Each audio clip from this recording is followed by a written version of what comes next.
Theorem आपको पढ़ना है। रोल्स थ्योरम ये है कि अगर कोई फलन ए बी से आर में परिभाषित है, ए बी से आर में परिभाषित है, फलन आप पढ़े ही हैं 11 में कि ए बी से आर मतलब एक सेट से दूसरे सेट परिभाषित होता है फलन। तो ए बी से रियल नंबर में अगर परिभाषित है और ये क्लोज इंटरवल ए बी में ये सतत, क्लोज इंटरवल ए बी में क्या है आपका सतत है, और ओपन इंटरवल ए बी में ये अवकलनीय है। ओपन इंटरवल ए बी में क्या है अवकलनीय है, और ए पर वैल्यू और बी पर फलन की वैल्यू दोनों सेम है। तो एक वैल्यू सी जो है वो ए और बी के बीच में इस प्रकार होती है कि जिसके लिए एफ डैश सी क्या आता है 0 आता है। यही रोल्स थ्योरम है, यही रोल्स थ्योरम है। रोल्स थ्योरम क्या कहती है उसको समझते हैं और इसका ज्योमेट्रिकल मीनिंग समझते हैं।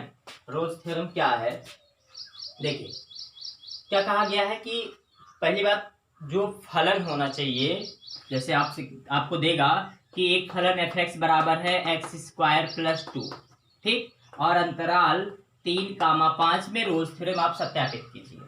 ठीक है, तो रोल्स थ्योरम है क्या पहले जान लेते हैं कि रोल्स थ्योरम क्या है कि एक अंतराल से और रियल नंबर में, रियल नंबर मतलब सारा जो ये आप जानते हैं इसको क्या कहते हैं आप डोमेन और रेंज, डोमेन और रेंज होता है ना, तो डोमेन ए बी होना चाहिए फलन का और रेंज कितना होना चाहिए आर, रियल नंबर, सारी रियल नंबर होना चाहिए।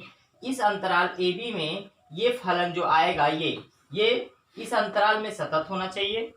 ठीक है, और कौन से अंतराल में ओपन इंटरवल, जब छोटा ब्रैकेट लग जाए जान लीजिए ओपन इंटरवल होता है। ओपन इंटरवल ए बी में अवकलनीय होना चाहिए, और एफ ए बराबर अगर एफ बी है तो एक वैल्यू सी ए और बी के बीच में ऐसी होती है जिसके लिए एफ डैश सी किसके बराबर होता है 0 के बराबर होता है। ये रोल्स थ्योरम है। रोल्स थ्योरम कोई सुनेगा तब कैसे सुनाएंगे आप, सुनेगा मतलब पूछेगा आपसे तो कैसे बताएंगे आप बताएंगे कि यदि कोई फलन ऐसा हो जो कि किसमें, जो कि ए बी से आर में परिभाषित हो, ए बी से आर में परिभाषित अर्थात उसका डोमेन ए बी हो और रेंज कितना हो आर हो, तो और वह फलन आपका बंद अंतराल ए बी में सतत हो, खुले अंतराल ए बी में अवकलनीय हो, और एफ ए बराबर एफ बी हो, तो एक वैल्यू सी इस अंतराल में ऐसी होती है जिसके लिए एफ डैश सी क्या आता है आपका 0 आता है। एफ डैश सी क्या आता है आपका 0 आता है। यही आपकी रोल्स थ्योरम है। अब कुछ क्वेश्चंस पूछते कैसे हैं, हाँ इसका ज्योमेट्रिकल मीनिंग जान लेते हैं। ज्योमेट्रिकल मीनिंग के क्या मतलब है कि जैसे ये आपका है ग्राफ, ज्योमेट्रिकल मीनिंग का मतलब समझते हैं, ज्यामिति इसकी कैसे बनेगी, आकृति कैसे बनेगी ये कह रहे हैं। तो मान लो ये x बराबर a है और ये x बराबर b है, इसी अंतराल में कोई फलन ऐसे मान लीजिए बना है, कोई फलन आपका ऐसे ही आपका बना है, इस तरह बनाते हैं ताकि ये आपका देखिए, अब यहाँ पे देखिए x बराबर a पर फलन का मान कितना है, इतना बड़ा है, ये तो है, ये y मतलब फलन का ही तो मान होता है, और f बराबर b पर फलन का मान कितना इतना है। ये दोनों सेम है ना आपके, ये दोनों क्या है सेम है। तो यही कहा गया कि अगर एफ ए, यहाँ देखो value of function F A और ये वैल्यू ऑफ फंक्शन क्या है एफ बी, दोनों बराबर हों, तो एक बिंदु इसके बीच में ऐसा होता है ए और बी के बीच में कहीं पर भी एक बिंदु ऐसा होगा जिसके लिए एफ डैश सी किसके बराबर होगा आपका 0 के बराबर होगा। एफ डैश सी किसके बराबर होगा 0 के बराबर होगा। अब एफ डैश का क्या मतलब होता है जान लीजिए आप, जब किसी बिंदु पर किसी फलन का अवकलन किया जाता है इसका मतलब उसकी वो प्रवणता निकाली जाती है। क्या निकाली जाता है प्रवणता या ढाल, प्रवणता या ढाल निकाली जाती है। प्रवणता या ढाल अगर 0 हो गया, प्रवणता या ढाल अगर क्या हो गया आपका 0 हो गया, तो उस स्थिति में प्रवणता या ढाल 0 होने की स्थिति में आप देखेंगे, क्या देखेंगे कि एफ डैश एक्स आपका वहां पे 0 आएगा। एफ डैश एक्स क्या आएगा 0 आएगा। अब उसी का उल्टा देखते हैं कि अगर एफ डैश एक्स 0 हो गया इसका मतलब उस बिंदु पर ढाल क्या होगी 0 होगी। और ढाल किसी चीज की शून्य होने का क्या मतलब है? जैसे एक रेखा है, इसकी ढाल कितनी है, मान लो 45 है, अंश है, तो थीटा का मान 45 रखेंगे, 1 आएगा। लेकिन ढाल शून्य हो जाए इसका मतलब रेखा ऐसे हो जाएगी। ऐसे होने का मतलब किसके समांतर? एक्स अक्ष के समांतर हो जाएगी। तो वही ये जो बता रहा है यह डैश सी शून्य, ये बता रहा है कि इसके बीच में एक ऐसा बिंदु होगा जिस पर अगर हम स्पर्शी खींचेंगे, ये किसकी ढाल निकलती है? देखिए ढाल हमेशा एक रेखा की निकलती है, और यहाँ पे जो dy बाई डी एक्स या डैश एक्स निकालते हैं, ये उस बिंदु पर स्पर्शी की ढाल आती है। किसकी ढाल आती है? स्पर्शी। यानी यहाँ पर अगर आप स्पर्शी खींचेंगे तो इसकी ढाल शून्य होगी, अर्थात ये जो स्पर्शी होगी वो एक्स अक्ष के समांतर। ठीक है, यही जो किसका, रोल्स थ्योरम का ज्योमेट्रिकल मीनिंग है। ज्यामिति मतलब क्या है, एक बार फिर समझाते हैं, शायद आपको कम समझ में आया होगा। ज्यामिति मतलब ये है कि अगर कोई ग्राफ आपका है, ऐसे दिया गया है, ए बी में क्या है आपका सतत, देखो कहीं टूटा नहीं है ना, और अवकलनीय है, हर बिंदु पर हम अवकलन कर सकते हैं। अगर अवकलन नहीं हो सकता तो यहाँ पे अवकलन होता ही नहीं पहली बार, तो ये हर बिंदु पे क्या होना चाहिए, अवकलनीय होना चाहिए। तो इसके बीच में एक बिंदु सी ऐसा होगा, x बराबर सी ऐसा पॉइंट होगा जिस पर अगर हम स्पर्शी खींचेंगे तो वो क्या आएगा, उसकी ढाल शून्य आएगी। यही ये रोले प्रमेय बता रही है ना। प्रमेय क्या बताती है? प्रमेय कोई ना कोई फैक्ट बताती है। जैसे बताया जाता है अर्धवृत्त में बना कोण क्या होता है, समकोण होता है।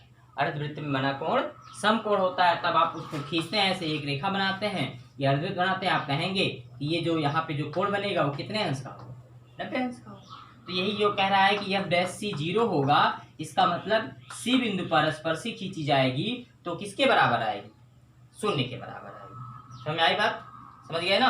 तो रोल्स थ्योरम क्या है कि यदि कोई फलन f है, ए बी से आर में परिभाषित है, ये हमने एग्जाम्पल दिया था, ए बी से आर में परिभाषित है, और वह फलन बंद अंतराल क्लोज इंटरवल ए बी में कॉन्टिन्यूअस हो और ओपन इंटरवल ए बी में डिफरेंटिएबल हो यानी अवकलनीय हो, और एफ ए और एफ बी की वैल्यू यानी ए और बी पर फलन की वैल्यू या फंक्शन की जो वैल्यू हो वो दोनों सेम हो, तो सी ए और बी के बीच में ऐसा होता है जिसके लिए एफ डैश सी क्या आता है, 0 आता है।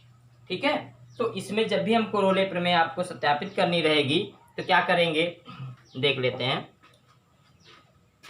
हाँ, मध्यमान प्रमेय भी समझा देते हैं। मध्यमान प्रमेय इसी प्रमेय का ही एक रूप है, कोई अलग नहीं है। तो रोल्स थ्योरम आप लिख लीजिएगा बढ़िया से। ठीक है, नोट्स जो बनाइए ऐसी नोट्स बनाया करिए ताकि आपकी बात भी अगर कोई पढ़े तो लगे हाँ किसी ने नोट्स लिखी है ना। मीन वैल्यू थ्योरम, अगली क्या है, मीन वैल्यू थ्योरम, मध्यमान प्रमेय। अब मध्यमान प्रमेय में क्या है, सेम चीज वही है कि एफ अगर ए बी से आर में परिभाषित है, ठीक है, और वही आपका क्लोज इंटरवल ए बी में सतत है और ओपन इंटरवल ए बी में अवकलनीय है, तो एफ डैश सी जो बराबर होता है वो F B minus F A upon B minus A के बराबर होगा, जहां सी बिलोंग करेगा उस अंतराल से। ठीक है, समझ पा रहे हैं, नोट कर लीजिए एक बार।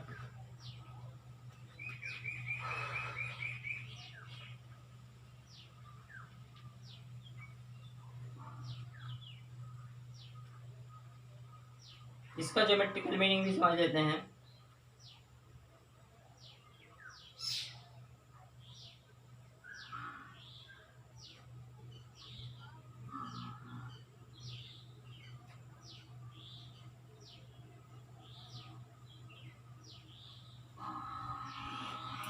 चलिए इसका ज्योमेट्रिकल मीनिंग समझते हैं। अब थ्योरम भी शायद पढ़ेंगे, देख लेंगे, अगर क्वेश्चन मिलेगा समझ तो उसको भी देखेंगे, नहीं तो थ्योरम देखते हैं। थ्योरम अच्छे से पहले समझ लीजिए। तो ये चीज क्या है,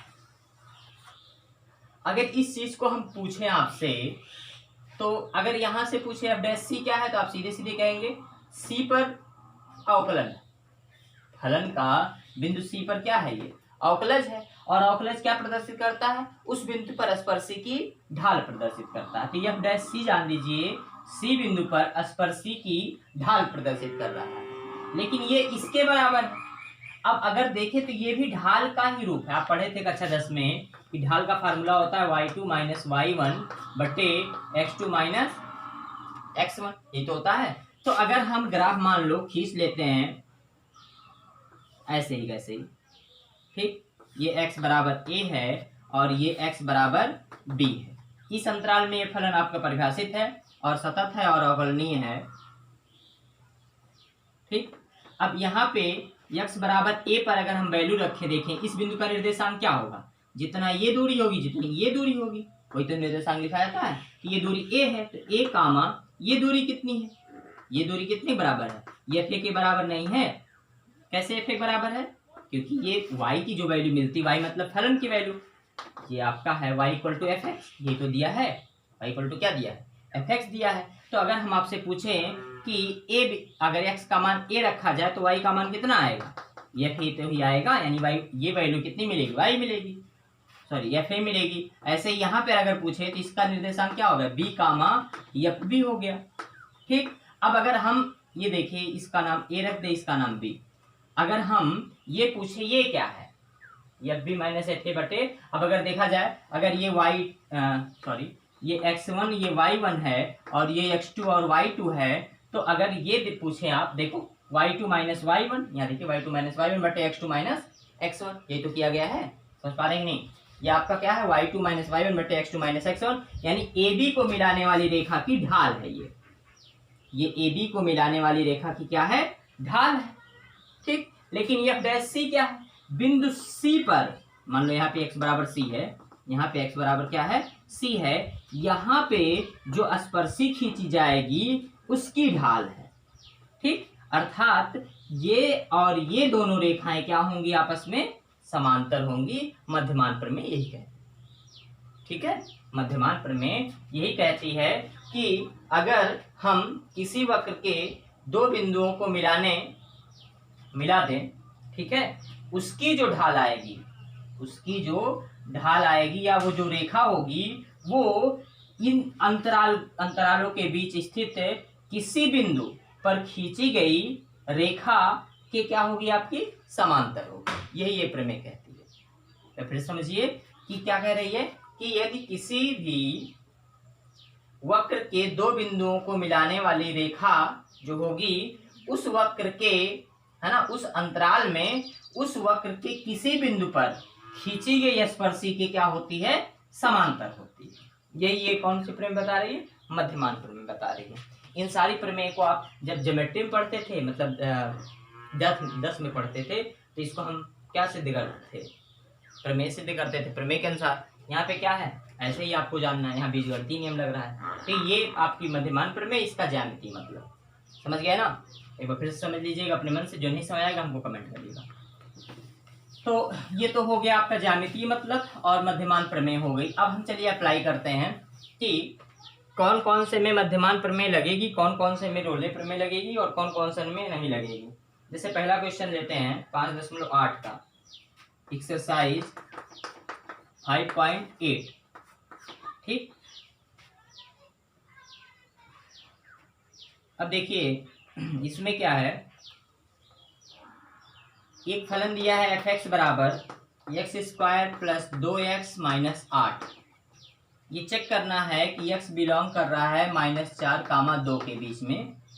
रोले प्रमेय को सत्यापित कीजिए। रोले प्रमेय को प्रूफ करना है कि रोले प्रमेय इसमें लागू हो रही है ना, या रोले प्रमेय इसके लिए सही है, ठीक। तो रोले प्रमेय सही है के लिए हम क्या क्या चेक करते हैं। पहली बात ये चेक करेंगे कि ये सतत होना चाहिए और ये ओपन इंटरवल ए बी में अवकलनीय होना चाहिए, ठीक। और एफ ए बराबर एफ बी होना चाहिए। एफ ए बराबर क्या होना चाहिए, अगर ये तीनों शर्तें संतुष्ट हैं तो एफ डैश सी को 0 के बराबर रखने पर सी किससे बिलोंग करना चाहिए, ए और बी के बीच में आना चाहिए।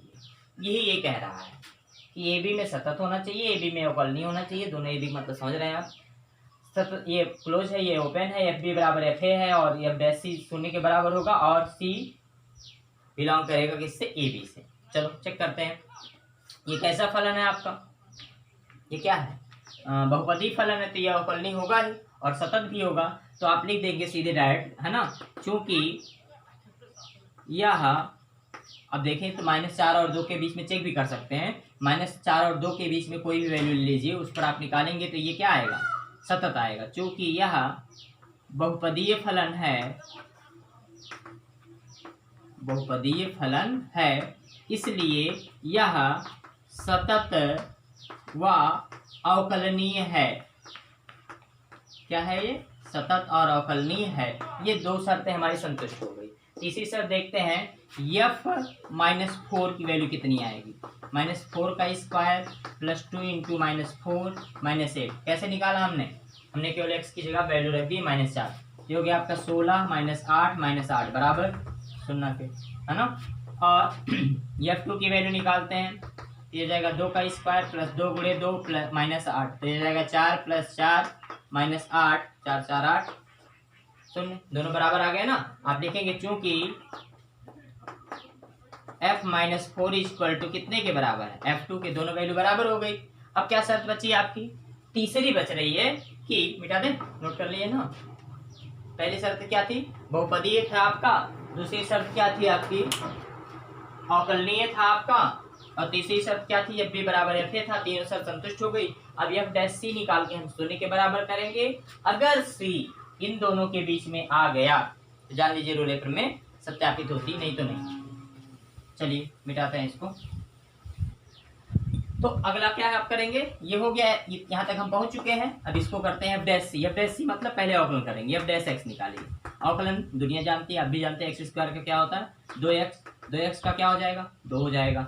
f' निकालेंगे, ये कितना आएगा 2c प्लस 2 आ जाएगा।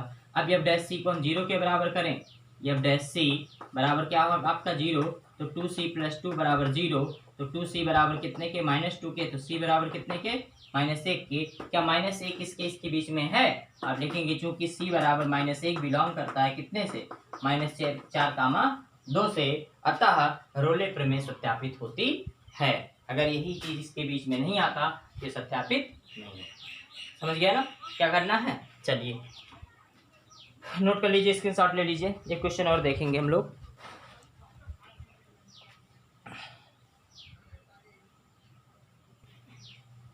हाँ, ये क्वेश्चन देखिए, जिसमें क्या बोला है कि जांच कीजिए कि क्या रोले का प्रमेय निम्नलिखित फलनों में से किन किन पर लागू होता है। इन उदाहरणों से आप क्या रोले के प्रमेय के बारे में, विलोम के बारे में कुछ कह सकते हैं। विलोम के बारे में कहने का मतलब ये हुआ इनके कि f' अगर 0 आएगा तो क्या f' क्या आएगा 0 आ जाए तो क्या जो शर्तें और थी वो सारी शर्तें संतुष्ट होंगी, ये आपको चेक करना है। तो यहाँ पे पहले आपको बताना चाहेंगे कि यहाँ पे रोले प्रमेय नहीं लगेगी, है ना। बस ऐसे आप लिख दीजिए रोले प्रमेय नहीं लगेगी, क्यों नहीं लगेगी, है ना, ये भी जानना जरूरी है। ये आप ये जो ब्रैकेट में लिखा जाता है, इसका मतलब हमने बताया था, इसे क्या पढ़ते हैं, ग्रेटेस्ट इंटीजर ऑफ x, है ना, यानी x तक की सबसे बड़ी वैल्यू। और आपको बताया गया था ग्रेटेस्ट इंटीजर जो फंक्शन होता है वो किसमें, अगर अपूर्णांकीय मान हो। आप देखेंगे चूंकि ग्रेटेस्ट इंटीजर ऑफ x अवकलनीय या सतत तभी होता है जब x बिलोंग करे किससे, पूर्णांक से, सॉरी अपूर्णांक। मैं प्रमेय आपको लिखा है, अगर x किससे बिलोंग करता है, अपूर्णांक हो, पूर्णांक ना हो, पूर्ण संख्या ना हो, तब उस स्थिति में जो है ये सतत होता है। चूंकि यहाँ 5 और 9 के बीच में बहुत सारे पूर्णांक भी मिल रहे हैं और साथ ही साथ 5 और 9 भी पूर्णांक है, इसलिए चूंकि यह फलन क्या नहीं है और सतत ही नहीं है, जब पहली शर्त नहीं संतुष्ट हुई तो रोले प्रमेय कहाँ से लागू होगी। ठीक है, तो इस तरह आप लिख देंगे, यह अतः तथा अपूर्णांकीय मान के लिए क्या है, पूर्णांकीय मान के लिए ये असतत है, अतः रोले प्रमेय की प्रथम शर्त ही असंतुष्ट होती है, अतः हम इसमें कह सकते हैं कि इसमें रोले प्रमेय नहीं लगेगी। बाकी इसका विलोम आप चेक करिएगा, 4-5 क्वेश्चन है, इसको करिएगा, जो भी नहीं आएगा फिर अगले में देखेंगे, क्योंकि वीडियोज बड़े हो जाते हैं तो समस्या होती है। नोट कर लीजिए।